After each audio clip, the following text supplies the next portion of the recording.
이른 봄의 토요일 오후. 햇살이 유난히 따스한 날이었다. 서울 외곽의 한 아파트 거실에는 오래된 물건들이 가득 쌓여 있었다. 35년간 회사 생활을 해온 강태수 부장이 정년퇴직을 한 달 앞두고 가족들은 그동안 쌓인 짐을 정리하기로 했다. 아빠, 이 가방은 어떻게 할까요? 진짜 너무 낡았는데. 35살 딸 민지가 구석에서 꺼낸 것은 갈색 가죽 출장 가방이었다. 표면은 군데군데 벗겨지고 손잡이는 낡아서 색이 발해 있었다. 가방 옆면에는 수없이 많은 스티커 자국들이 남아 있었다. 호텔 이름, 지역 관광지, 각종 회사 로고들, 전국 방방곡곡을 누빈 흔적이었다. 거실 소파에 앉아있던 강태수는 그 가방을 보자 잠시 멈칫했다. 그의 눈빛이 순간 흔들렸다. 60대 초반의 나이답지 않게 여전히 반듯한 자세를 유지하고 있던 그였지만 그 가방만큼은 다른 의미로 다가오는 듯했다. 그건 그냥 버리자. 태수가 짧게 말했다. 평소처럼 무뚝뚝한 목소리였다. 그는 항상 그랬다. 많은 말을 하지 않았고 감정을 드러내지도 않았다. 35년간 영업사원으로 살아오면서 익힌 습관인지 아니면 원래 성격인지 가족들조차 정확히 알 수 없었다. 그래도 추억이 담긴 가방인데요. 아빠가 제일 오래 쓴 거잖아요. 민지의 어머니 윤희가 거들었다. 그녀는 남편이 이 가방을 메고 출장을 다닌 지 벌써 30년이 넘었다는 것을 알고 있었다. 가방은 낡았지만 남편은 한 번도 바꾸려 하지 않았다. 낡은 건 버려야지. 새로 시작하는데 묵은 것들 갖고 있으면 뭐하나. 태수는 여전히 담담한 표정으로 말했다. 그러나 그의 시선은 자꾸만 가방으로 향했다. 민지는 아버지의 그런 모습을 처음 보았다. 평소 같으면 관심도 없다는 듯 고개를 돌렸을 텐데 오늘따라 아버지의 눈빛에는 뭔가 다른 감정이 서려 있었다. 그럼 제가 안에 있는 것만 확인하고 버릴게요. 민지가 가방의 지퍼를 열었다. 오래된 가죽 냄새가 코를 찔렀다. 가방 안에는 펜 몇 자루, 명함 케이스, 낡은 다이어리, 그리고 회사 서류 파일이 들어 있었다.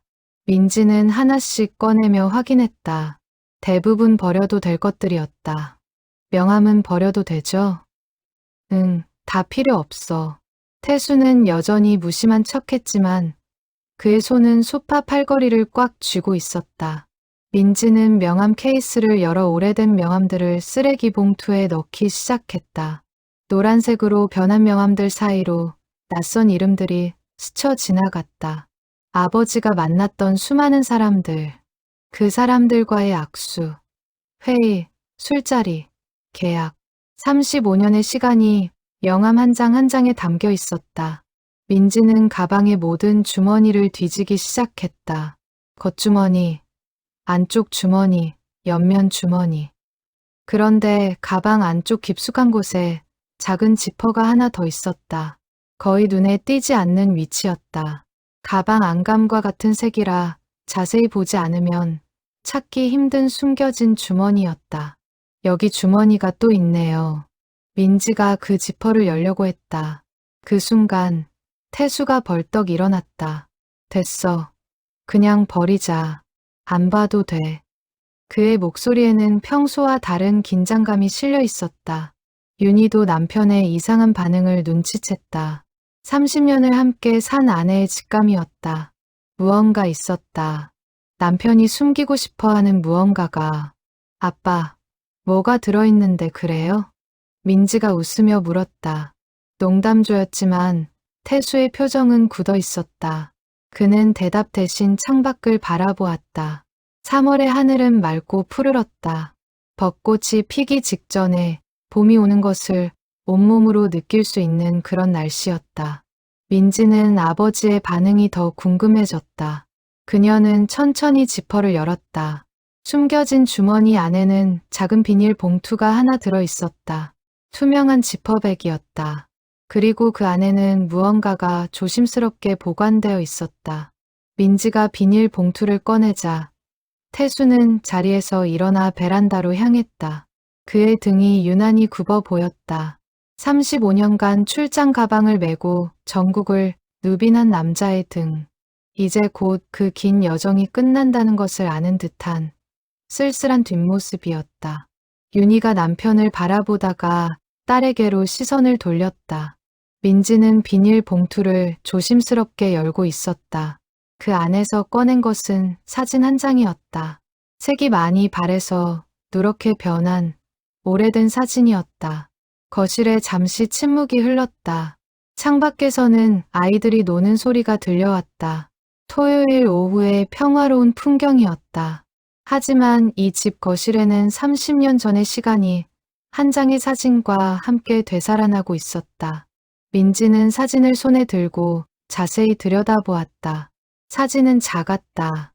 요즘 스마트폰 사진과는 비교도 안 되는 크기였다. 35인치 정도. 그 시절 동네 사진관에서 인화했을 법한 크기였다. 모서리는 둥글게 처리되어 있었고 표면은 세월의 흔적으로 여기저기 금이 가 있었다. 사진 속에는 초등학교 운동장이 보였다. 흙바닥 운동장이었다. 요즘처럼 우레탄 트랙이 아니라 비가 오면 질척거리고 바람이 불면 먼지가 날리던 그런 운동장. 배경으로는 낡은 교사가 보였고 운동장 한쪽에는 천막이 쳐져 있었다. 사진의 중심에는 어린 여자아이가 있었다. 빨간색 운동복을 입고 목에는 금메달을 걸고 있었다. 아이는 환하게 웃고 있었다. 앞니가 빠진 자리가 선명했다. 8살쯤 되어 보이는 아이. 그 아이 옆에는 한 남자가 쪼그리고 앉아 있었다. 젊은 아버지였다. 30대 초반으로 보이는 남자는 양복 재킷을 벗고 와이셔츠 차림이었다. 넥타이는 느슨하게 풀려 있었고 와이셔츠 소매는 팔꿈치까지 걷혀 있었다. 민지는 사진 속 아이가 자신이라는 것을 단번에 알아챘다. 그리고 옆에 남자가 젊은 시절의 아버지라는 것도. 하지만 이 사진을 찍은 순간 이날을 전혀 기억하지 못했다. 너무 어렸기 때문일까? 아니면 그냥 평범한 운동회 중 하나였기 때문일까? 엄마, 이거 봐요. 제가 어렸을 때 사진이에요. 민지가 사진을 어머니에게 건넸다. 윤희는 돋보기를 찾아 쓰고 사진을 들여다보았다. 그녀의 얼굴에 잔잔한 미소가 번졌다. 아, 이거 내가 초등학교 2학년 때구나. 운동회 날. 저 금메달 뭐예요? 달리기에서 1등 했잖아. 그때 내가 얼마나 좋아했는지 몰라. 윤희의 목소리에는 따뜻함이 묻어났다. 그녀는 그날을 기억했다. 5월의 어느 토요일, 햇살이 눈부시게 쏟아지던 날, 딸이 운동장을 누비며 달렸고 결승선을 가장 먼저 통과했을 때의 그 환호성을. 그런데 아빠가 왜 이 사진을 가방에 넣고 다녔을까요? 민지가 베란다 쪽을 바라보며 물었다. 태수는 여전히 창밖을 바라보고 있었다. 그의 어깨가 작게 떨리는 것 같았다. 아니, 단지 착각일 수도 있었다. 글쎄다. 아빠한테 물어봐야지. 윤희도 궁금했다. 남편은 사진을 잘 찍지도 간직하지도 않는 사람이었다. 집에 있는 가족 앨범도 대부분 윤희가 정리한 것이었다. 남편은 늘 바빴다. 출장이 잦았고 집에 있어도 피곤해서 일찍 잠들었다. 가족 행사에도 자주 빠졌다. 딸의 학교 행사는 거의 윤희 혼자 갔다. 그런 남편이 사진 한 장을 30년 넘게 출장 가방에 넣고 다녔다는 것. 그것도 가방 안쪽 깊숙한 곳. 숨겨진 주머니의 비닐 봉투에 싸서 보관했다는 것. 윤희는 이상하면서도 뭔가 뭉클한 감정이 밀려왔다. 민지는 사진을 뒤집어 보았다. 뒷면에는 무언가 적혀 있었다. 볼펜으로 쓴 글씨였다. 남편의 필체였다. 삐뚤빠뚤하지만 정성스럽게 쓴 글씨. 민지는 뒷면의 글을 읽기 시작했다. 1995년 5월 13일 민지 달리기 1등. 내 인생 최고의 날. 짧은 문장이었다. 그러나 그 안에 담긴 의미는 결코 짧지 않았다. 민지의 손이 미세하게 떨렸다. 그녀는 다시 사진 뒷면을 자세히 들여다보았다. 글씨 아래에 또 다른 문장이 있었다. 힘들 땐 이 사진을 본다. 민지는 숨이 멎는 것 같았다. 가슴 한쪽이 뜨거워졌다. 눈시울이 붉어졌다. 그녀는 사진을 꽉 쥐고 베란다로 향했다. 아버지는 여전히 창밖을 바라보고 있었다. 민지는 아버지 옆에 섰다. 아빠. 태수는 대답하지 않았다. 그는 그저 먼 곳을 바라보고 있었다. 아파트 너머로 보이는 산. 아직 완전히 녹색으로 물들지 않은 봄을 준비하는 산. 그 산을 바라보는 남자의 눈빛에는 무언가 복잡한 감정들이 교차하고 있었다. 아빠, 이 사진 30년 동안 가방에 넣고 다닌 거예요? 태수는 천천히 고개를 끄덕였다. 말은 하지 않았지만 그 작은 고개 끄덕임이 모든 것을 말해 주었다. 민지는 사진을 아버지에게 내밀었다. 왜요? 왜 이 사진을요? 태수는 사진을 받아들지 않았다. 그는 여전히 창밖을 바라보았다. 한참의 침묵이 흘렀다. 거실에서는 윤희가 짐 정리를 멈추고 이쪽을 바라보고 있었다. 오랜만에 부녀가 나누는 대화. 아니, 딸이 아버지에게 하는 질문. 그냥 좋아서. 태수가 겨우 한마디를 꺼냈다. 목소리가 약간 떨렸다. 민지는 처음 들어보는 아버지의 목소리였다.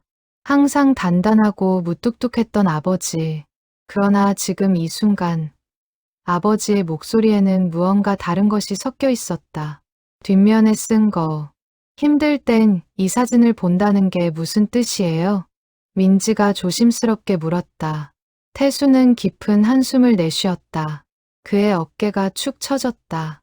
60대 초반의 나이, 정년을 앞둔 직장인, 평생을 성실하게 일해온 한 가장, 그 모든 무게가 그의 어깨에 실려 있는 것 같았다.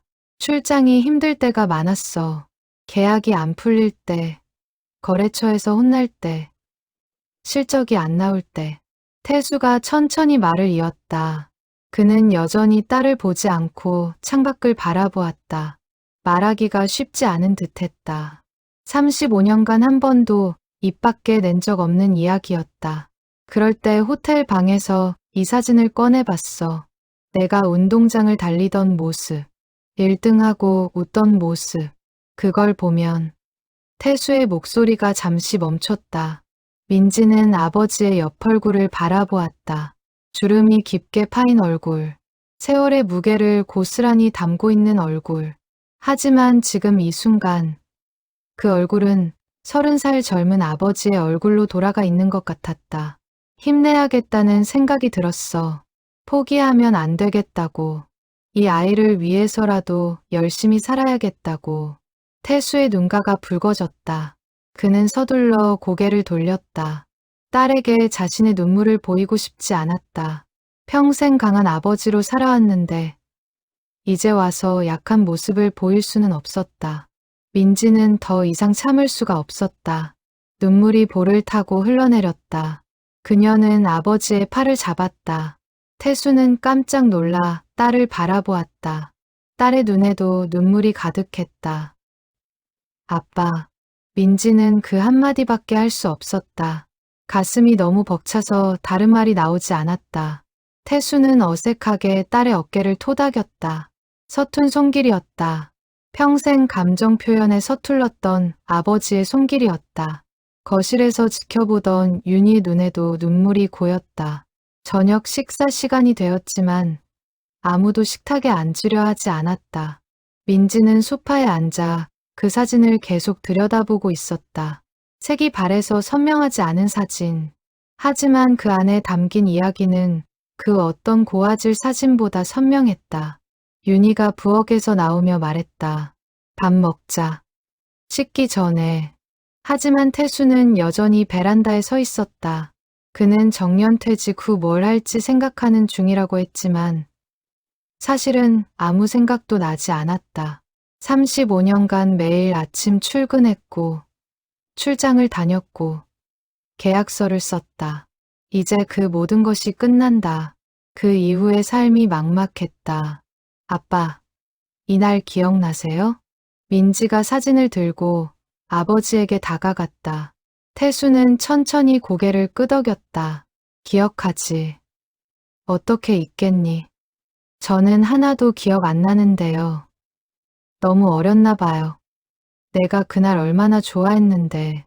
운동장을 계속 뛰어다녔어. 아빠, 나 1등 했어. 하면서 태수의 입가에 희미한 미소가 번졌다. 30년 전 그날이 생생했다. 5월의 화창한 토요일. 회사에 반차를 내고 딸의 운동회에 참석했다. 당시 영업팀에서는 토요일에도 출근하는 것이 당연했다. 하지만 그날만큼은 꼭 가고 싶었다. 아빠도 그날 회사 쉬고 온 거예요. 응, 반차 냈어. 그때도 바쁘셨을 텐데. 민지는 아버지가 자신의 운동회를 위해 회사를 쉬었다는 사실이 새삼 놀라웠다. 그녀가 기억하는 아버지는 늘 바빴다. 학계회에도, 학부모 상담에도, 생일에도 자주 없었다. 출장이라는 이유로, 회의라는 이유로, 그런 아버지가 운동회를 위해 반차를 냈다니. 그날이 특별했으니까. 태수가 조용히 말했다. 민지는 아버지를 바라보았다. 아버지의 눈빛에는 그날의 기억이 가득 차 있었다. 왜 특별했어요? 내가 처음으로 1등을 했잖아. 그 전에는 항상 꼴찌였는데. 태수가 웃었다. 진짜 웃음이었다. 민지는 아버지가 이렇게 환하게 웃는 모습을 본 적이 거의 없었다. 평소에는 무표정하거나 억지로 짓는 미소가 전부였다. 그때 내가 달리는 걸 보는데 가슴이 터질 것 같았어. 우리 딸이 저렇게 빨리 달릴 수 있구나. 우리 딸이 저렇게 열심히 뛰는구나. 그런 생각에 태수의 목소리가 다시 떨렸다. 그는 말을 멈추고 깊은 숨을 들이마셨다. 30년 전의 감정이 다시 밀려왔다. 딸이 운동장을 달릴 때, 다른 아이들을 제치고 1등으로 들어올 때, 그 순간의 벅찬 감정. 윤희가 식탁에서 두 사람을 바라보았다. 결혼 30년 만에 처음 보는 남편의 모습이었다. 감정을 드러내는 남편, 딸에게 자신의 마음을 말하는 남편. 그녀는 뭉클했다. 그날 사진을 찍은 건 누구예요? 선생님이 찍어줬어. 1등 한 학생들 사진을 찍어준다고 해서. 그런데 왜 이 사진만 간직한 거예요? 다른 사진도 많았을 텐데. 민지가 물었다. 태수는 사진을 천천히 들여다보았다. 색이 바랜 사진, 모서리가 해지고 표면에 금이 간 사진. 하지만 그에게는 세상에서 가장 소중한 사진이었다. 이 사진 속 내 표정이 너무 좋아서 진짜 행복해 보였거든. 아무 걱정 없이 그냥 순수하게 기뻐하는 얼굴. 태수가 사진 속 어린 민지의 얼굴을 가리켰다. 앞니가 빠진 채로 환하게 웃는 얼굴. 목에 금메달을 걸고 아버지 옆에 서서 웃는 아이. 나는 그 표정을 지킬 수 있을까 걱정했어. 아빠로서 내가 계속 웃을 수 있게 해줄 수 있을까. 그래서 이 사진을 간직한 거야. 아빠, 민지는 더 이상 말을 잇지 못했다. 눈물이 계속 흘렀다. 그녀는 아버지가 자신을 얼마나 사랑했는지, 얼마나 걱정했는지 지금까지 몰랐다. 무뚝뚝하고 말이 없는 아버지, 늘 출장을 다니고 집에 없던 아버지. 하지만 그 아버지는 출장 가방 속에 딸의 사진을 넣고 다녔다. 힘들 때마다 꺼내 보면서 힘을 얻었다. 그리고 이 사진을 볼 때마다 다짐했어. 더 열심히 살자. 민지가 원하는 걸 다 해줄 수 있는 아빠가 되자. 경제적으로 어려움 없이 잘할 수 있게 해주자. 그렇게 태수의 말이 끊겼다.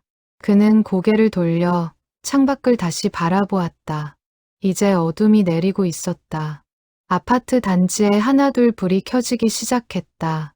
수많은 집들, 그 안에서 살아가는 수많은 가족들, 모두 각자의 이야기를 갖고 있었다. 민지는 아버지의 손을 잡았다. 거칠고 두꺼운 손, 평생 일만 해온 손, 그 손을 꽉 쥐었다. 태수는 깜짝 놀라 딸을 바라보았다. 아빠, 고마워요. 그동안 몰라서 미안해요. 민지의 목소리는 떨렸다. 그녀는 그동안 아버지를 원망한 적이 많았다. 왜 생일에 안 와? 왜 학예회에 안 와? 왜 늘 출장만 가? 다른 친구들 아빠는 다 오는데. 그런 원망들이 쌓이고 쌓여서 어느 순간부터는 아버지에게 기대하지 않게 되었다. 아버지는 원래 그런 사람이라고, 일만 하는 사람이라고 생각했다. 하지만 지금 이 사진 한 장이 모든 것을 말해 주었다. 아버지도 자신을 사랑했다. 아니, 사랑했다는 표현으로는 부족했다. 아버지의 삶 전체가 딸을 위한 것이었다. 미안할 것 없어. 아빠가 미안하지. 내 옆에 더 많이 있어주지 못해서. 태수의 목소리가 갈라졌다. 그는 평생 후회했다. 딸의 어린 시절을 함께하지 못한 것, 더 많은 시간을 함께 보내지 못한 것. 하지만 그것이 딸을 위한 길이라고 믿었다. 더 많이 벌어야 했고, 더 높은 직급에 올라야 했고, 더 안정적인 미래를 만들어야 했다. 아니에요. 아빠는 최고예요. 정말로. 민지가 아버지를 껴안았다. 태수는 어색해하며 딸의 등을 토닥였다. 35살이 된 딸. 이제 결혼도 하고 자기 가정을 꾸릴 나이. 하지만 아버지에게는 여전히 8살 어린아이였다. 운동장을 달리던 1등하고 웃던 그 아이. 윤희가 다가와 남편의 어깨에 손을 얹었다. 그녀도 울고 있었다. 30년 결혼 생활 동안 남편이 이런 마음을 품고 살았다는 것을 오늘에 알았다. 남편도 외로웠을 것이다. 출장지 호텔 방에서 혼자 사진을 보며 위로받던 시간들. 여보, 윤희가 남편을 불렀다. 태수는 아내를 바라보았다. 그녀의 눈에도 눈물이 가득했다. 고생 많았어요. 윤희의 한마디에 태수는 무너졌다. 그는 더 이상 참을 수 없었다. 35년간 억눌렀던 감정들이 한꺼번에 터져 나왔다. 어깨가 떨렸고 눈물이 흘렀다. 60대의 남자의 눈물이었다. 한 가장의 눈물이었다. 세 사람은 그렇게 한참을 서 있었다. 베란다에서, 어둠이 내린 거실에서, 그들만의 시간 속에서 밤이 깊었다. 민지는 자신의 방에서 사진을 다시 들여다보고 있었다. 책상 위 스탠드 불빛 아래에서 사진은 더 선명하게 보였다. 아니, 물리적으로 선명해진 것은 아니었다. 이제 그 사진의 의미를 알게 되었기에 모든 것이 다르게 보였다. 사진 속 아버지의 미소. 민지는 그 미소를 자세히 들여다보았다. 30대 초반의 젊은 아버지. 까만 머리, 주름 없는 얼굴, 희망으로 가득 찬 눈빛, 그리고 딸을 바라보는 그 표정, 자랑스러움과 사랑이 가득한 표정. 민지는 자신의 어린 시절 앨범을 꺼냈다. 오래된 앨범이었다. 표지는 색이 발해 있었고 모서리는 해져 있었다. 어머니가 정성스럽게 정리해 놓은 앨범. 민지는 페이지를 천천히 넘겼다. 갓 태어났을 때 사진, 돌잔치 사진, 유치원 입학 사진, 그리고 초등학교 시절 사진들. 대부분의 사진에는 어머니와 민지만 있었다. 아버지가 있는 사진은 손에 꼽을 정도였다. 명절 때 찍은 가족 사진, 몇 안 되는 가족 여행 사진. 그것이 전부였다. 민지는 운동회 때 찍은 다른 사진들을 찾아보았다. 몇 장 있었다. 친구들과 함께 찍은 사진, 어머니와 도시락을 먹는 사진, 그리고 아버지와 함께 찍은 그 사진. 앨범에 붙어 있는 사진은 아버지가 간직한 사진과 똑같았다. 아니, 같은 날 같은 장소에서 찍었지만 앨범 속 사진은 상태가 훨씬 좋았다. 색도 선명하고 구겨지지도 않았다. 그제야 민지는 깨달았다. 아버지는 이 사진을 2장 인화했던 것이다. 한 장은 가족 앨범에, 한 장은 자신의 출장 가방에, 그리고 30년 동안 가방 속 사진은 수없이 꺼내 보았기에 닳고 바랬지만 앨범 속 사진은 그대로였다. 민지의 가슴이 또다시 뜨거워졌다. 아버지는 계획적으로 이 사진을 준비했던 것이다. 그날 운동회가 끝나고 사진을 받았을 때 일부러 두 장을 인화했다. 하나는 가족을 위해, 하나는 자신을 위해. 스마트폰을 켜서 아버지에게 문자를 보내려다 멈췄다. 지금은 밤 11시가 넘었다. 아버지는 벌써 주무시고 계실 것이다. 평생 아침 일찍 일어나는 습관 때문에 일찍 주무셨다. 민지는 사진 뒷면의 메모를 다시 읽었다. 1995년 5월 13일. 민지 달리기 1등. 내 인생 최고의 날. 힘들 땐 이 사진을 본다. 짧은 문장 안에 담긴 아버지의 마음. 민지는 스마트폰으로 이 메모를 사진 찍었다. 언제든 볼 수 있도록. 그리고 문득 궁금해졌다. 아버지는 정말 힘들 때마다 이 사진을 봤을까? 그게 언제였을까? 다음 날 아침, 민지는 일찍 일어나 거실로 나왔다. 아버지는 벌써 일어나 신문을 보고 계셨다. 평생의 습관이었다. 새벽 6시면 일어나서 가볍게 운동하고 신문을 보는 것. 아빠, 일찍 일어나셨네요. 응, 늦잠은 못 자더라. 태수가 웃으며 대답했다. 어제와는 달리 표정이 한결 부드러워 보였다. 뭔가 짐을 내려놓은 듯한 얼굴이었다. 아빠, 어제 사진 얘기 계속해도 돼요? 그래. 태수가 신문을 접으며 딸을 바라보았다. 민지는 조심스럽게 물었다. 아빠가 정말 힘들었던 순간이 언제였어요? 그 사진을 꺼내본 순간, 태수는 잠시 생각에 잠겼다. 35년의 시간을 거슬러 올라가는 듯했다. 그의 눈빛이 먼 곳을 향했다. 많았지. 너무 많아서 다 기억도 안 나. 그 중에서 가장 힘들었던 순간은요. 태수가 깊은 한숨을 내쉬었다. 그는 커피를 한 모금 마셨다. 그리고 천천히 입을 열었다. 내가 중학교 1학년 때였나. IMF 때 1998년 대한민국을 뒤흔든 경제 위기. 수많은 회사가 문을 닫았고 수많은 사람들이 일자리를 잃었다. 태수가 다니던 회사도 구조조정을 했다. 영업팀의 절반이 잘렸다. 나도 잘릴 뻔했어. 아니, 사실 명단에 있었어. 민지는 그 사실을 처음 들었다. 어머니도 모르는 이야기일 것이다. 그때 정말 막막했어. 내가 중학교에 막 입학했고 학원비며 뭐며 돈 들어갈 일이 많았는데 만약 내가 잘리면 어떡하나. 태수의 목소리가 떨렸다. 그때의 공포가 아직도 생생한 듯했다. 그때 부산 출장을 갔는데 호텔방에서 혼자 있으니까 너무 무서웠어. 앞으로 어떻게 살아야 하나. 내 대학 등록금은 어떻게 마련하나. 그런 생각들에 태수는 말을 멈췄다. 그 순간의 기억이 너무 생생했다. 부산의 허름한 비즈니스 호텔. 좁은 방 안에서 혼자 앉아있던 시간. 창밖으로는 비가 내렸고 방 안은 차가웠다. 그때 가방에서 이 사진을 꺼냈어. 내가 웃고 있는 사진을. 그리고 생각했지. 이 아이를 위해서라도 포기하면 안 된다. 어떻게든 살아남아야 한다. 그렇게 민지의 눈에 또다시 눈물이 고였다.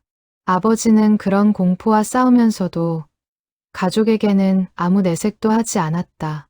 평소처럼 무뚝뚝하게, 평소처럼 출장을 다녔다. 결국은 어떻게 됐어요? 팀장이 날 살렸어. 내가 영업 실적이 좋았거든. 그래서 명단에서 빠졌지. 태수가 쓸쓸하게 웃었다. 그때 살아남기 위해 얼마나 악착같이 일했는지. 주말도 없이, 밤낮 없이 거래처를 돌아다녔다. 계약을 따내기 위해 머리를 조아렸다. 그 모든 것이 딸을 위해서였다. 그 이후로도 사진을 자주 꺼내봤어. 실적이 안 나올 때, 거래처에서 혼날 때, 상사한테 욕먹을 때. 그럴 때마다 이 사진을 보면서 조금만 참자. 민지를 위해서 라고 되뇌었지. 민지는 더 이상 참을 수가 없었다. 그녀는 아버지에게 다가가 꼭 껴안았다. 태수는 어색해하면서도 딸의 등을 토닥였다. 아빠, 사랑해요. 정말 많이. 나도 사랑한다. 태수가 처음으로 딸에게 사랑한다고 말했다. 평생 한 번도 하지 못했던 말. 그 말을 하는 순간 그의 가슴이 뜨거워졌다. 1995년 5월 13일 토요일. 하늘은 구름 한 점 없이 맑았다. 초여름의 햇살이 눈부시게 쏟아지는 날이었다.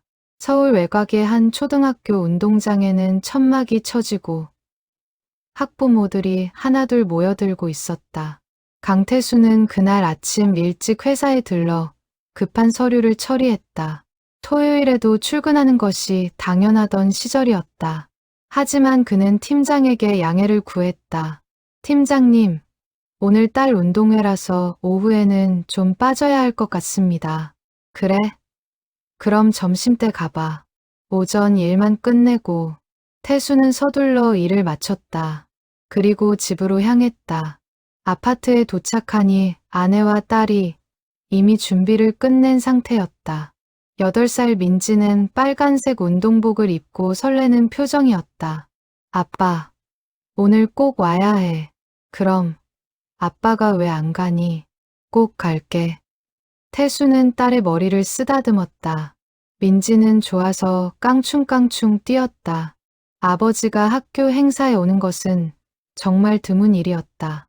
늘 바빠서 못 온다고 했는데 오늘은 와준다니 너무 기뻤다.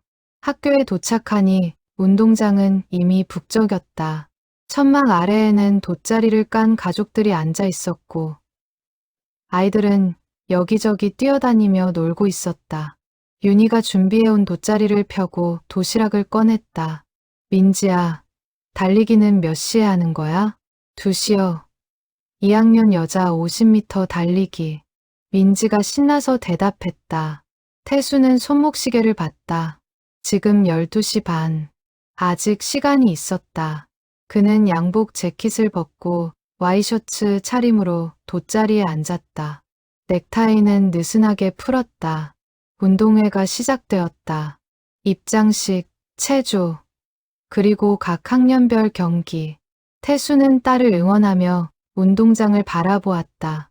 언제 이렇게 여유롭게 딸과 시간을 보낸 적이 있었나.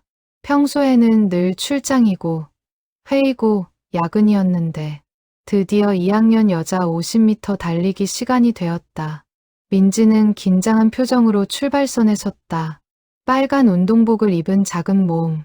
태수는 자리에서 일어나 운동장 가장자리로 갔다.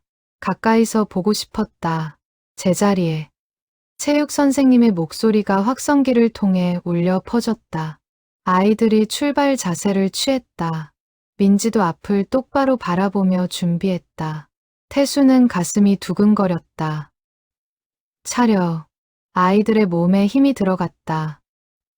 땅. 호루라기 소리와 함께 아이들이 달리기 시작했다. 민지는 있는 힘껏 달렸다. 작은 다리가 빠르게 움직였다. 태수는 무의식 중에 주먹을 불끈 쥐었다. 민지야, 힘내. 그가 소리쳤다. 평소에는 절대 하지 않을 행동이었다. 하지만 지금은 달랐다. 그는 딸이 달리는 모습을 보며 온 마음으로 응원했다. 민지는 점점 속도를 냈다. 처음에는 중간쯤에 있었는데 점점 앞으로 나가기 시작했다. 태수는 믿을 수 없었다. 딸이 1등 그룹에 있었다. 아니, 이제는 선두였다. 민지야, 조금만 더. 운동장 가장자리에서 여러 학부모들이 소리쳤다. 윤희도 돗자리에서 일어나 손뼉을 치며 응원했다. 민지는 그 응원을 듣고 더 힘을 냈다. 결승선이 가까워졌다. 민지는 마지막 힘을 다해 달렸다. 그리고 다른 아이들보다 한 발 빠르게 결승선을 통과했다. 1등. 체육 선생님이 외쳤다. 민지는 믿을 수 없다는 표정으로 뒤를 돌아보았다. 정말 자신이 1등을 한 것이 맞나? 다른 아이들이 뒤에서 들어오는 것을 보고 나서야 확신했다. 아빠, 나 1등 했어. 민지가 태수에게 달려왔다. 태수는 쪼그리고 앉아 딸을 안았다. 민지는 숨을 헐떡이며 웃었다. 앞니가 빠진 자리가 선명했다. 땀으로 얼굴이 붉어졌지만 그 표정은 세상에서 가장 행복해 보였다. 우리 딸 최고다. 태수가 딸의 머리를 쓰다듬으며 말했다. 그의 눈가에 눈물이 맺혔다. 왜 눈물이 나는지 자신도 잘 몰랐다. 그저 벅찼다. 딸이 달리는 모습, 1등으로 들어오는 모습, 그리고 지금 자신을 안고 웃는 모습. 모든 것이 감동이었다. 시상식이 있었다. 민지는 목에 금메달을 걸었다. 반짝이는 금색 메달. 민지는 그것을 자랑스럽게 만지작거렸다. 그리고 아버지에게 보여주려고 뛰어왔다. 아빠 봐, 금메달. 진짜 멋지다. 우리 민지. 태수는 딸과 함께 사진을 찍기로 했다. 담임 선생님이 1등 한 학생들 사진을 찍어준다고 했다. 태수는 딸 옆에 쪼그리고 앉았다. 민지는 금메달을 만지작거리며 환하게 웃었다. 하나, 둘, 셋. 김치. 선생님이 카메라 셔터를 눌렀다. 그 순간이 영원히 기록되었다. 32살 아버지와 8살 딸의 순간. 인생에서 가장 행복한 순간 중 하나. 운동회가 끝나고 집으로 돌아오는 길. 민지는 내내 신이 나서 떠들었다. 아빠, 나 1등 했어. 진짜 1등. 응. 아빠가 다 봤어. 정말 멋있었어. 다음에도 1등 할 거야. 태수는 딸의 손을 꼭 잡았다. 작고 따뜻한 손. 이 손을 놓치지 않겠다고 다짐했다. 이 아이가 계속 웃을 수 있도록, 계속 행복할 수 있도록 자신이 최선을 다하겠다고. 며칠 후 사진이 나왔다. 선생님이 인화한 사진을 나눠줬다. 태수는 그 사진을 보자마자 마음에 들었다. 딸의 표정이 너무 좋았다. 진심으로 기뻐하는 모습이 그대로 담겨 있었다. 그는 사진관에 다시 가서 한 장을 더 인화했다. 그리고 그 사진 뒷면에 볼펜으로 썼다. 1995년 5월 13일. 민지 달리기 1등. 내 인생 최고의 날. 정말 그랬다. 인생에서 가장 행복한 날이었다.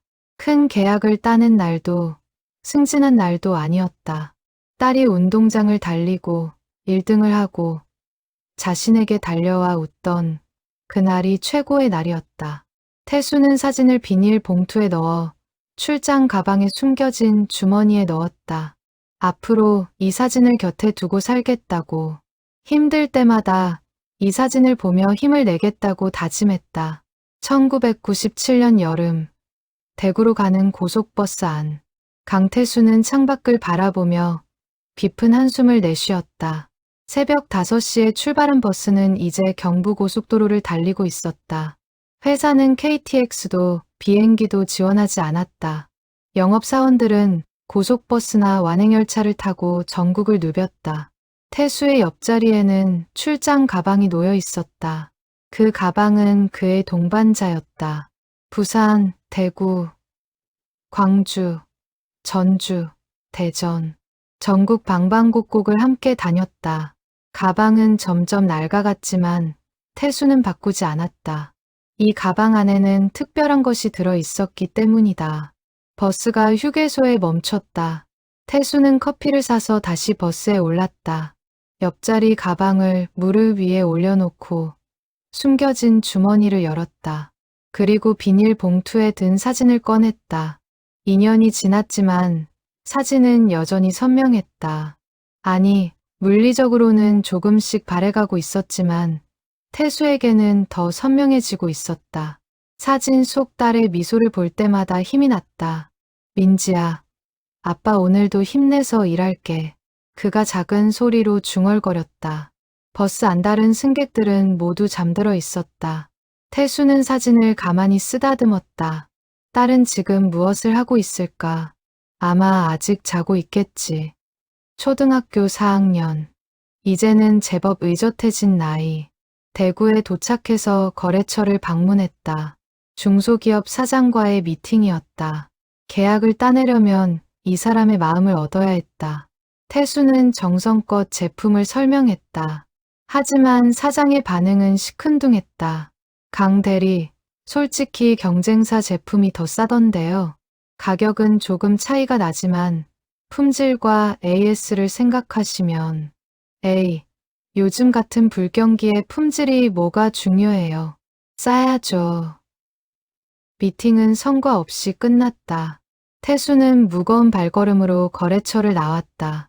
7월의 대구는 무척 더웠다. 아스팔트에서 열기가 올라왔다. 그는 와이셔츠가 땀으로 흠뻑 젖는 것을 느꼈다. 허름한 여관에 짐을 풀었다. 회사에서 지원하는 숙박비로는 제대로 된 호텔에 묵을 수 없었다. 오래된 여관, 좁은 방, 삐걱거리는 침대. 태수는 침대에 누워 천장을 바라보았다. 오늘도 계약 실패. 이번 달 실적이 안 나오면 또 혼나겠지. 그는 출장 가방을 가져와 사진을 꺼냈다. 사진 속 딸의 미소를 보았다. 그리고 뒷면의 메모를 읽었다. 내 인생 최고의 날. 맞다. 그날이 최고의 날이었다. 지금은 비록 힘들지만 그날의 기억을 떠올리면 견딜 수 있었다. 딸을 위해서, 딸이 계속 웃을 수 있도록. 태수는 사진을 가슴에 품고 잠이 들었다. 1999년 겨울, 부산 출장.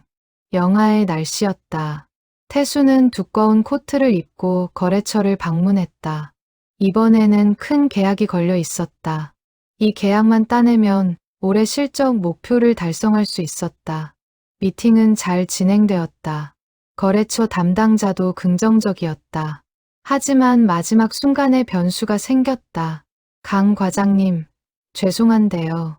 위에서 경쟁사로 결정했대요. 네?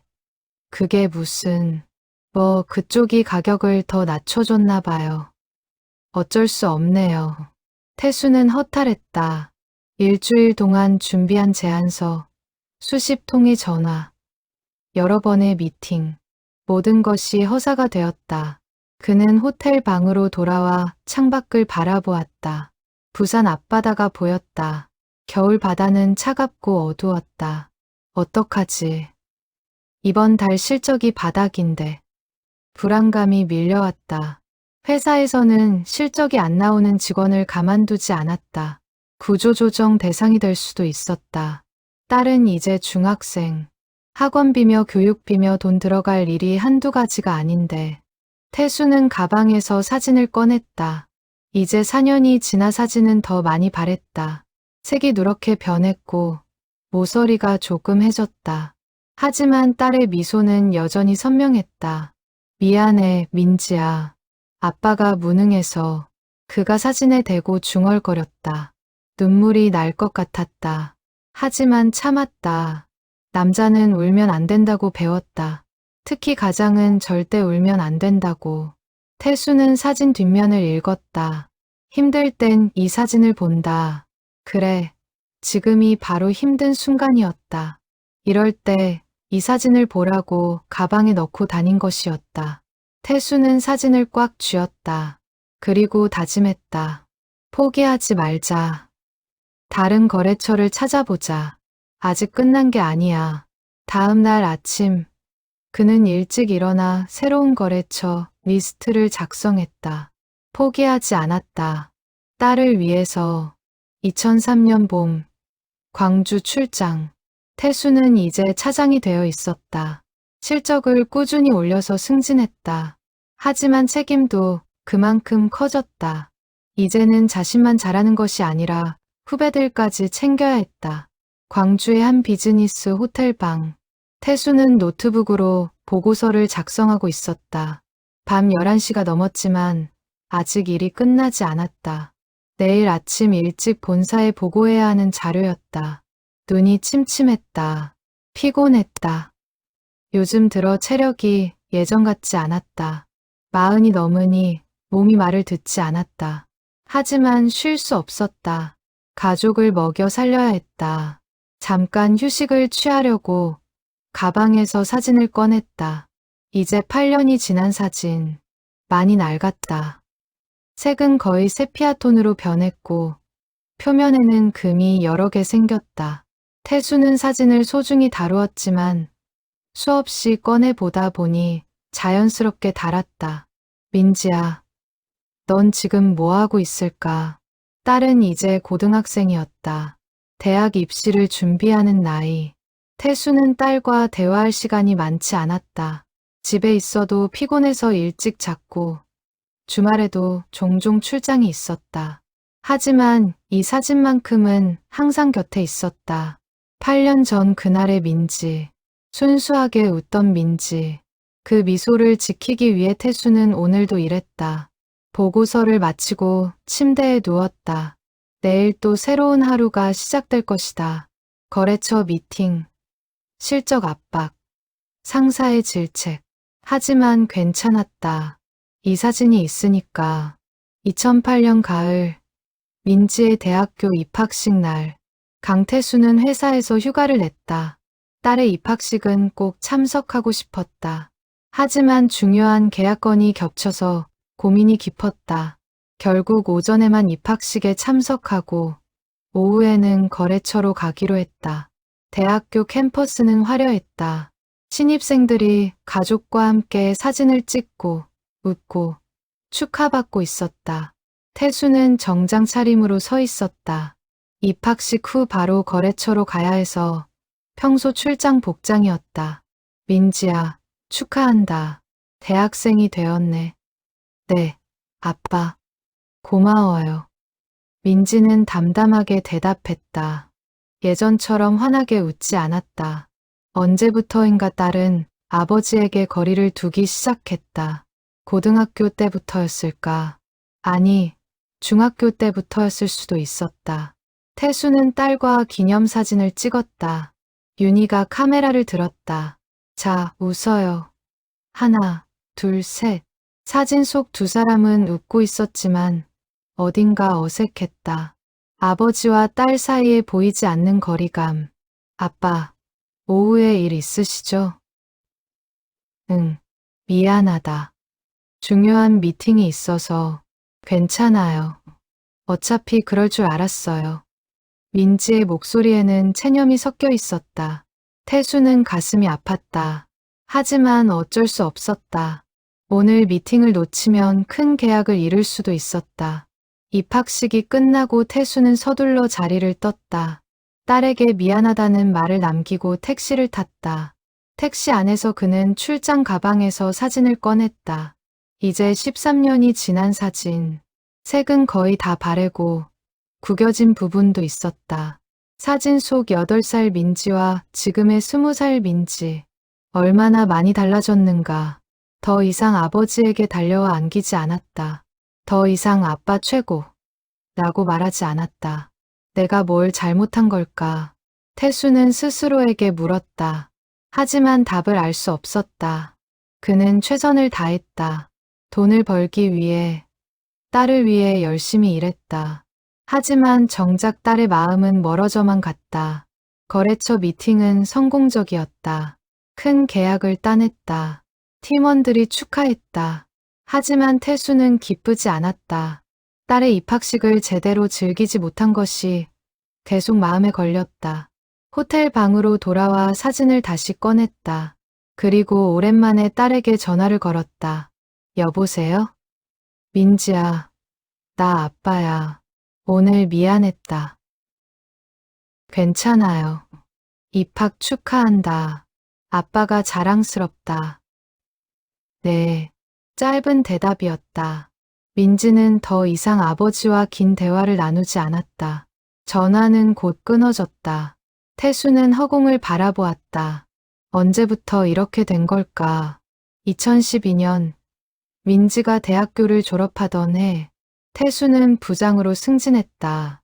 30년 가까이 회사 생활을 하며 이룬 성과였다. 하지만 그 대가는 컸다. 가족과의 시간은 점점 줄어들었고 딸과는 더욱 멀어졌다. 민지는 취업을 했다. 그리고 독립을 선언했다. 아빠, 저 원룸 구해서 나갈게요. 벌써 집에서 다니면 되잖아. 아니에요. 혼자 살고 싶어요. 태수는 만류했지만 민지의 의지는 단호했다. 결국 딸은 집을 나갔다. 태수는 딸의 빈 방을 바라보며 쓸쓸함을 느꼈다. 출장길에 또 사진을 꺼냈다. 이제 17년이 지난 사진. 거의 형체를 알아보기 힘들 정도로 색이 바랬다. 하지만 태수에게는 여전히 선명했다. 민지야, 아빠가 뭘 잘못했을까? 왜 우리는 이렇게 멀어진 걸까? 그는 사진에 대고 중얼거렸다. 호텔 방은 조용했다. 창밖으로는 도시의 불빛이 보였다. 수많은 사람들이 각자의 삶을 살아가고 있었다. 태수는 딸에게 사랑한다고 말하고 싶었다. 내가 자랑스럽다고, 내가 있어서 아빠가 힘을 낼 수 있었다고. 하지만 그런 말을 할 수 없었다. 어색했다. 평생 감정 표현을 하지 않고 살아온 사람에게 그런 말은 너무 어려웠다. 2015년 민지가 결혼 발표를 했다. 태수는 놀랐다. 딸이 남자친구가 있다는 것도 최근에 알았는데 벌써 결혼한다니. 아빠, 저 결혼해요. 그래, 축하한다. 태수는 담담하게 대답했다. 하지만 속으로는 복잡했다. 기쁘면서도 슬펐다. 딸이 행복하다니 기쁘지만 이제 완전히 멀어지는 것 같아 슬펐다. 결혼식 날, 태수는 딸과 함께 버진 로드를 걸었다. 하얀 드레스를 입은 민지는 아름다웠다. 하지만 태수는 자꾸만 어릴 적 민지가 떠올랐다. 빨간 운동복을 입고 달리던 8살 민지. 그때는 내 손을 꼭 잡았는데 이제 딸은 다른 남자의 손을 잡을 것이다. 태수는 눈시울이 뜨거워졌다. 하지만 참았다. 오늘은 딸의 행복한 날이니까. 결혼식이 끝나고 집으로 돌아왔다. 텅 빈 집. 윤희는 피곤해서 먼저 잠들었다. 태수는 거실에 혼자 앉아 있었다. 그리고 출장 가방을 가져와 사진을 꺼냈다. 이제 20년이 지난 사진. 거의 원형을 알아보기 힘들었다. 하지만 태수는 이 사진의 모든 부분을 외우고 있었다. 딸의 표정, 자신의 모습, 배경의 운동장까지.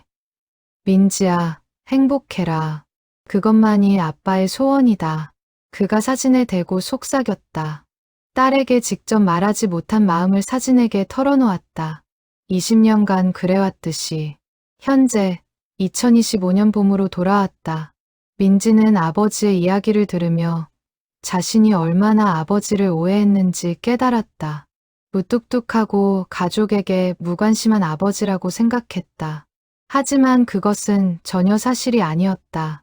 아빠가 제 사진을 30년 동안 가방에 넣고 다닌 줄은 정말 몰랐어요. 민지가 말했다. 태수는 창밖을 바라보며 답했다.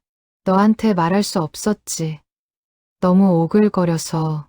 그의 말투는 여전히 무뚝뚝했지만 이제 민지는 그 안에 담긴 진심을 알았다.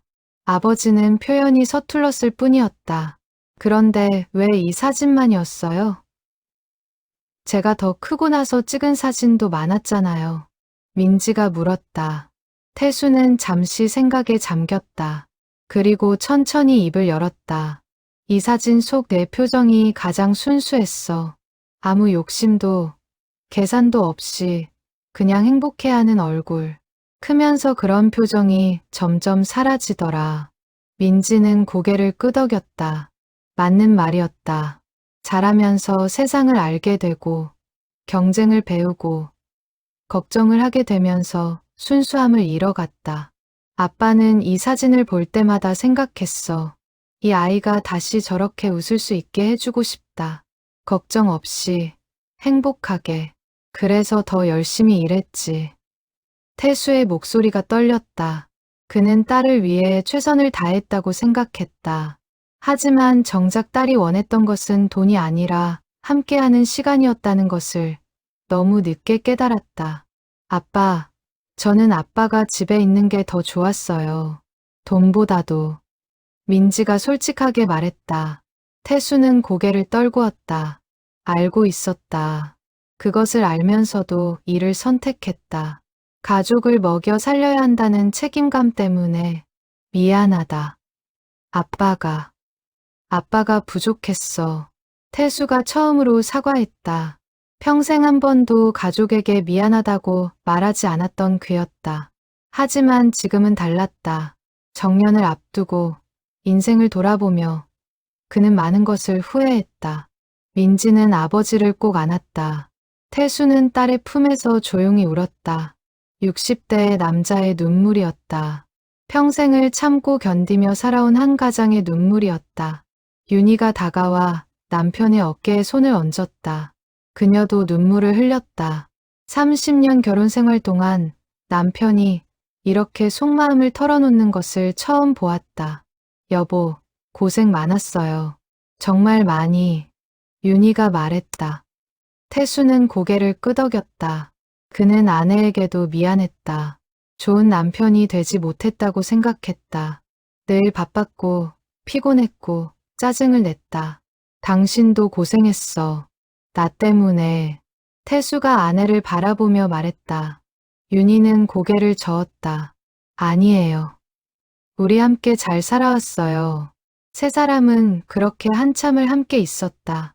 거실은 조용했지만 그 침묵 속에는 30년의 이야기가 담겨 있었다. 며칠 후 민지는 사진관을 찾아갔다. 그리고 아버지의 사진을 복원해달라고 부탁했다. 30년간 닳고 발의 형체를 알아보기 힘든 사진을 원래대로 되살려 달라고. 이 사진이 많이 상했네요. 최선을 다해볼게요. 사진관 주인이 말했다. 일주일 후 민지는 복원된 사진을 받았다. 놀라웠다. 색이 선명해지고 금 간 부분이 복구되었다. 마치 30년 전 그날로 돌아간 것 같았다.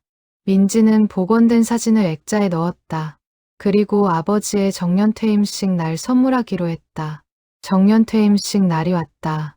회사 동료들이 모여 태수를 축하했다. 35년 근속. 한 회사에서 평생을 일한 사람은 이제 드물었다. 태수는 감사 인사를 했다.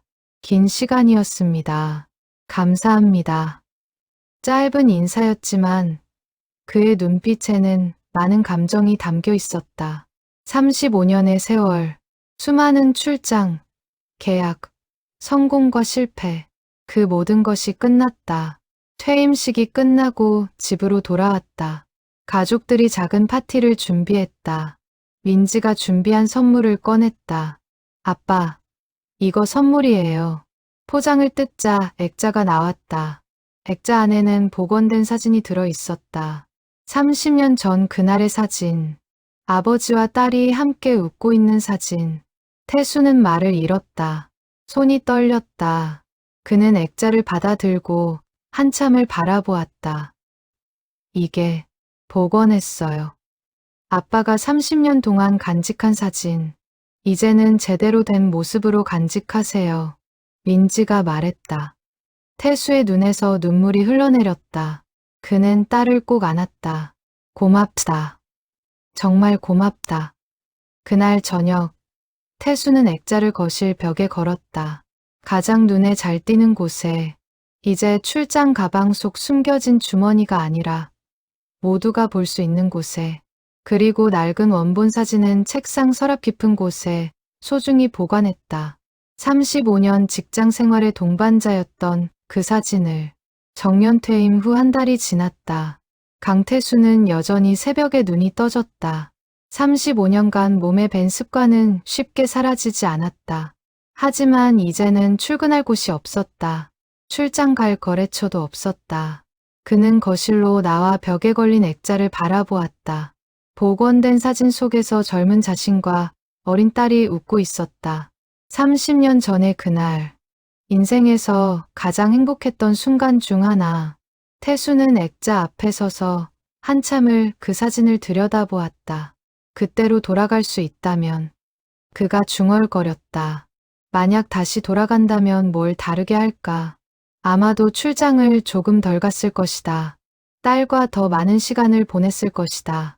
말없이 사랑하는 대신 직접 말로 표현했을 것이다. 하지만 후회해도 시간은 돌아오지 않았다. 지나간 것은 지나간 것이었다. 태수는 그것을 받아들이고 있었다. 민지가 아침 일찍 찾아왔다. 요즘 자주 들렀다. 아버지와 더 많은 시간을 보내고 싶다고 했다. 아빠, 오늘 시간 있으세요? 응, 뭔데? 같이 산책하러 가요. 30년 전에 갔던 그 학교요. 민지가 제안했다. 태수는 놀랐다. 딸이 운동회를 했던 그 초등학교. 지금도 그곳에 있을까? 거긴 왜? 그냥 궁금해서요. 사진 속 그 운동장이 어떻게 변했을지.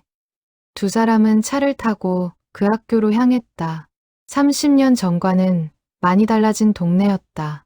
낡은 건물들은 사라지고 새 아파트들이 들어섰다. 하지만 학교는 여전히 그 자리에 있었다. 정문 앞에서 차를 세웠다. 토요일이라 학교는 조용했다. 태수와 민지는 정문을 통해 운동장으로 들어갔다. 운동장은 완전히 바뀌어 있었다. 흙바닥은 사라지고 우레탄 트랙이 깔려 있었다.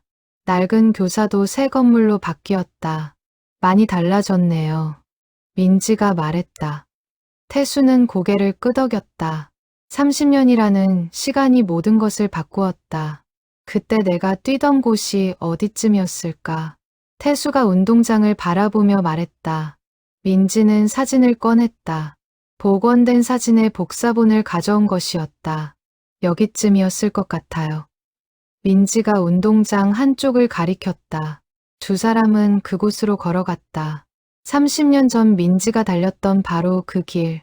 아빠, 제가 달려볼까요? 30년 만에 다시 한번 뛰어보고 싶어요. 민지가 웃으며 말했다. 태수는 놀랐지만 고개를 끄덕였다. 민지는 출발선에 섰다.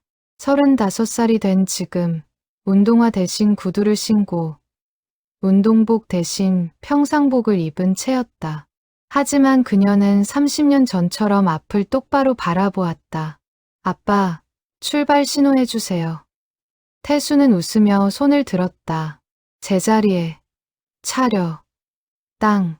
민지가 달리기 시작했다. 태수는 딸이 달리는 모습을 바라보았다. 30년 전처럼.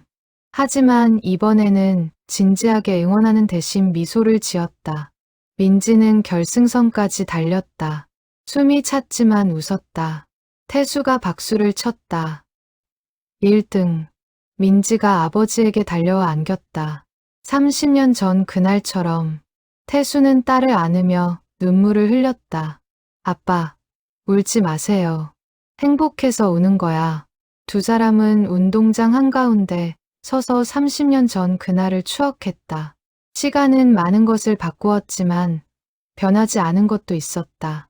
아버지의 사랑과 딸의 미소, 집으로 돌아오는 길, 민지가 물었다. 아빠, 이제 출장 안 가니까 그 사진은 어떻게 할 거예요? 태수는 잠시 생각했다. 책상 서랍에 넣어뒀어. 이제는 가방에 넣고 다닐 필요가 없으니까. 그럼 액자 사진만 보시는 거예요? 응, 그것만으로도 충분해. 하지만 태수는 여전히 가끔 서랍을 열어 낡은 사진을 꺼내 보았다. 색바래고 구겨진 그 사진. 35년 직장 생활의 동반자. 힘들 때마다 위로가 되어준 그 사진. 그 사진을 볼 때마다 태수는 생각했다. 인생에서 정말 중요한 것이 무엇인지. 돈도, 지위도, 성공도 중요하지만 가장 중요한 것은 사랑하는 사람과 함께하는 시간이라는 것을 너무 늦게 깨달았지만 그래도 지금이라도 알게 되어 다행이었다. 며칠 후 태수는 윤희에게 제안했다. 여보, 우리 여행 갈까? 여행? 갑자기? 응. 35년 만에 처음으로 시간이 생겼잖아. 가고 싶은데 가자. 윤희는 놀랐지만 기뻤다. 결혼 후 제대로 된 여행을 거의 가본 적이 없었다. 남편이 항상 바빴기 때문에 민지도 데리고 갈까요? 아니, 우리 둘이만. 신혼여행도 제대로 못 갔잖아. 태수의 말에 윤희는 얼굴이 붉어졌다. 환갑이 넘은 나이의 신혼여행 이야기라니. 그래요. 가요. 두 사람은 제주도로 여행을 떠났다. 바다를 보고 맛있는 음식을 먹고 손을 잡고 걸었다. 30년 결혼 생활 동안 하지 못했던 것들을 했다. 태수는 이번에는 출장 가방을 가져가지 않았다. 대신 작은 여행 가방을 챙겼다. 하지만 여전히 서랍에서 그 낡은 사진을 꺼내 지갑에 넣었다. 습관이었다. 35년간 곁에 두었던 사진을 완전히 떼어놓을 수는 없었다. 제주도의 한 카페에서 커피를 마시며 바다를 바라보았다. 윤희가 물었다. 여보, 행복해요? 응, 지금이 제일 행복해. 태수가 진심으로 대답했다. 정말이었다. 35년 직장 생활 동안 느껴본 적 없는 평온함과 행복이 지금 여기에 있었다. 2025년 가을, 민지는 아버지와 함께 카페에 앉아 있었다. 아버지의 정년퇴임 후 6개월이 지났다. 태수는 많이 달라져 있었다. 표정이 부드러워졌고, 말도 많아졌고, 가족과 보내는 시간이 늘어났다. 아빠, 요즘 뭐 하세요? 응, 산책도 하고, 책도 읽고, 어제는 동네 도서관에 갔다 왔어. 태수는 이제 여유를 즐기고 있었다. 35년간 쉴 틈 없이 달려왔던 그에게 주어진 선물 같은 시간이었다. 후회 안 하세요? 일 안 하는 게 후회? 전혀. 오히려 왜 진작 은퇴를 안 했나 싶어. 태수가 웃으며 말했다. 민지는 아버지의 그 웃음이 좋았다. 진심에서 우러나오는 웃음이었다. 아빠, 그 사진 아직도 가지고 다니세요? 민지가 물었다. 태수는 지갑을 꺼내 보여주었다. 지갑 안에는 낡은 사진이 들어 있었다. 응, 버릴 수가 없더라. 35년 동안 함께 했는데, 이제는 안 봐도 괜찮으시잖아요. 그래도 있으면 마음이 편해. 너와 함께 했던 시간들을 떠올리게 해주거든. 민지는 아버지의 손을 잡았다. 거칠고 두꺼운 손. 평생 일만 했던 손. 하지만 이제는 조금 부드러워진 것 같았다. 아빠, 사랑해요. 나도 사랑한다. 정말 많이.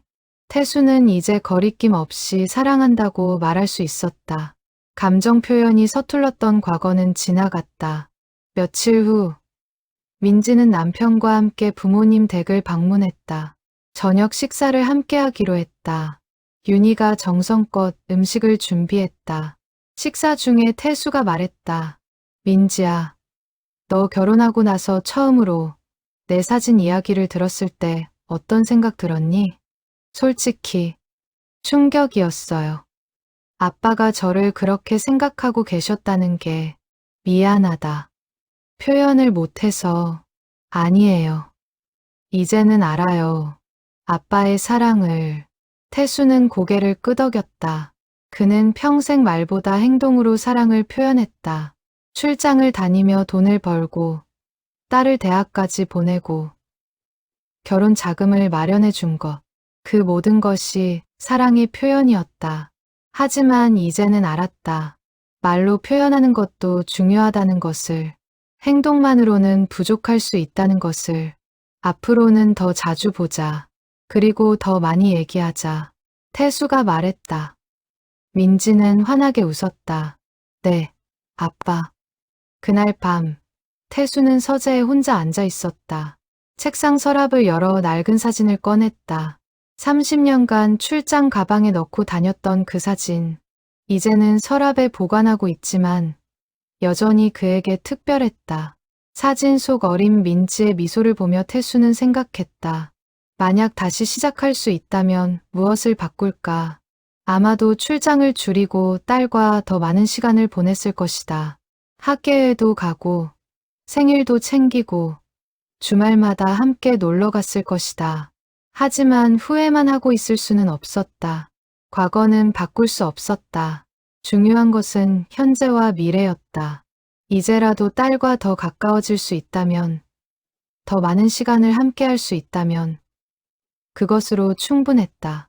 태수는 사진을 조심스럽게 접어 다시 서랍에 넣었다. 그리고 거실로 나가 벽에 걸린 액자를 바라보았다. 복원된 사진 속에서 젊은 자신과 어린 딸이 웃고 있었다. 그때는 몰랐지. 이 순간이 얼마나 소중한지. 그가 중얼거렸다. 윤희가 다가와 남편의 팔을 잡았다. 여보, 괜찮아요. 우리 지금부터 잘하면 되죠. 그래, 지금부터. 두 사람은 액자 앞에 서서 30년 전 그날을 추억했다. 그리고 앞으로 만들어갈 새로운 추억들을 기대했다. 다음 날 아침, 태수는 일찍 일어나 산책을 나갔다. 아파트 단지를 천천히 걸으며 주변을 둘러보았다. 가을 햇살이 따스했다.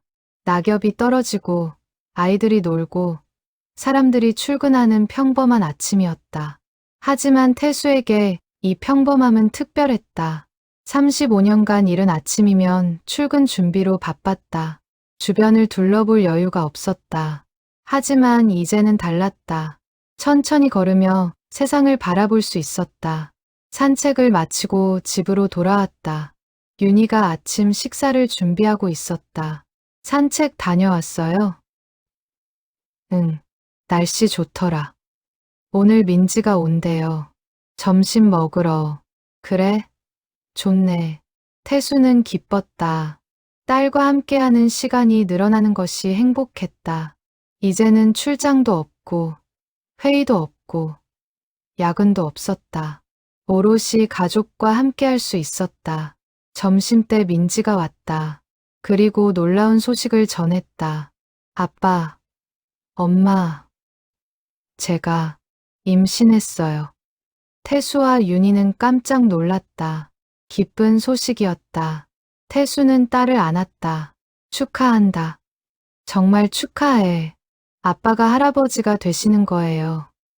민지가 웃으며 말했다. 태수는 감개무량했다. 자신이 할아버지가 된다니. 손주를 본다니. 잘 키워야지. 아빠처럼 하면 안 돼. 태수가 농담조로 말했다. 하지만 반은 진심이었다. 자신의 실수를 반복하고 싶지 않았다. 아니에요. 아빠 잘하셨어요. 저 행복하게 자랐어요. 민지가 말했다. 태수는 눈물이 날 것 같았다. 딸이 자신을 이해해주고 용서해주는 것 같았다. 고맙다. 정말 고맙다. 그날 저녁, 태수는 다시 서재로 갔다. 그리고 낡은 사진을 꺼냈다. 30년 전 8살 민지의 사진. 이제 그 민지가 엄마가 된다. 민지야, 넌 좋은 엄마가 될 거야. 아빠가 장담해. 그가 사진에 대고 말했다. 그리고 사진 뒷면의 메모를 다시 읽었다. 1995년 5월 13일. 민지 달리기 1등. 내 인생 최고의 날. 힘들 땐 이 사진을 본다. 태수는 펜을 꺼내 그 아래에 새로운 문장을 추가했다. 2025년 11월 3일. 이제는 힘든 날이 없다. 매일이 최고의 날이다. 그리고 사진을 소중히 서랍에 넣었다. 이제 이 사진은 과거의 위로가 아니라 현재의 감사를 상징했다. 몇 달 후, 민지가 아들을 낳았다. 태수는 처음으로 손주를 안았다. 작고 따뜻한 생명. 그 순간 태수는 30년 전으로 돌아간 것 같았다. 처음 딸을 안았을 때의 그 감동이 되살아났다. 할아버지가 많이 사랑해 줄게. 태수가 손주에게 속삭였다. 이번에는 실수하지 않을 것이다. 이번에는 곁에 있어 줄 것이다. 출장도 없고, 회의도 없고, 야근도 없으니까. 민지가 병실 침대에서 아버지를 바라보았다. 아기를 안은 아버지의 모습이 사진 속 모습과 겹쳤다. 30년 전 운동회 날, 자신을 안고 웃던 아버지. 아빠, 이 아이 이름 뭐로 할까요? 내가 정해라.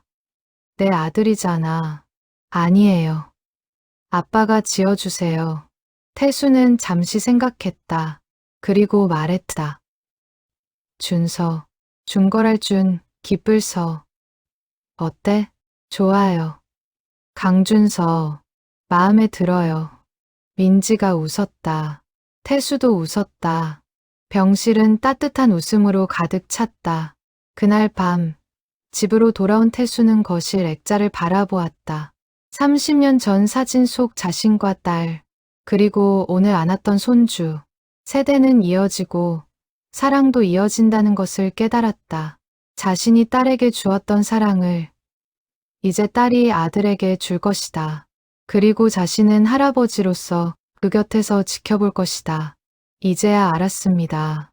태수가 액자를 향해 말했다. 인생에서 가장 중요한 것이 무엇인지 바로 이 순간들입니다. 사랑하는 사람과 함께하는 이 소중한 순간들.